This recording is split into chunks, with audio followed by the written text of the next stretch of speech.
she asked, holding her tightly against her chest and making a comforting rocking movement. "Are your mum and dad at home?" Adele didn't know how she replied. All she was aware of in that moment was the rasp of the woman's coat against her cheek and the feeling she was going to be sick.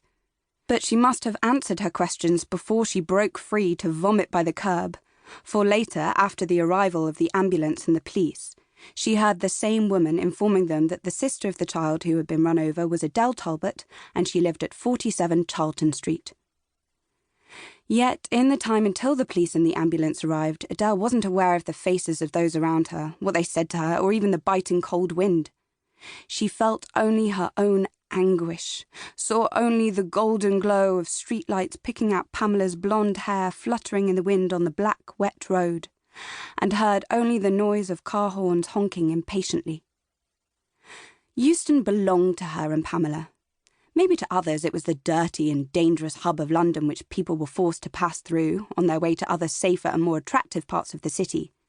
But to Adele it had always felt as harmless as a park. Charlton Street was right between Euston and St Pancras, and the railway stations were like her personal theatres, the passengers' characters in a drama. She was always taking Pamela into them, particularly when it was cold or wet, and she would make up stories about the people they saw there to entertain her. A woman in a fur coat, tripping alongside a porter carrying her big suitcases, was a countess. A young couple kissing passionately were eloping. Sometimes they saw children travelling alone with a label pinned to their coat, and Adele would make up some fantastic adventure story involving wicked stepmothers, castles in Scotland, and treasure chests full of money.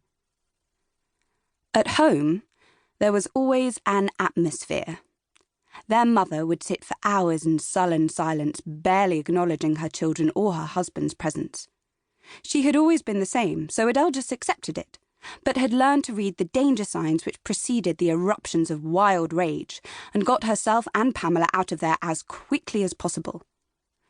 These rages could be terrifying, for their mother would fling anything that came to hand, scream abuse, and, more often than not, lash out at Adele.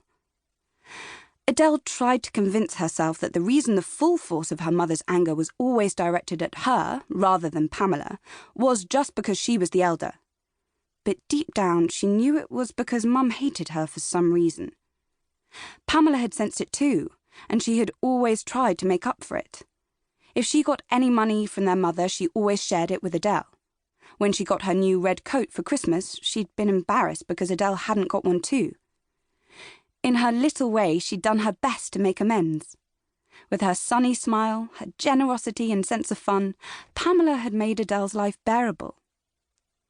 Now, as she stood there crying helplessly, wanting an adult to put their arms around her and reassure her Pamela wasn't dead, merely unconscious, Adele was all too aware that if her sister was really gone for good, then she might as well be dead too. A burly young policeman took Adele's hand as Pamela was lifted into the ambulance. As they laid her on the stretcher, they put the blanket right over her face. Unspoken confirmation that she was really dead. "I'm so sorry," the policeman said gently, then bent down so his face was on her level. "I'm PC Mitchell," he went on. "Me and the sergeant will take you home in a minute. We have to tell your mum and dad about the accident and get you to tell us exactly what happened." It was only then that Adele became afraid for herself.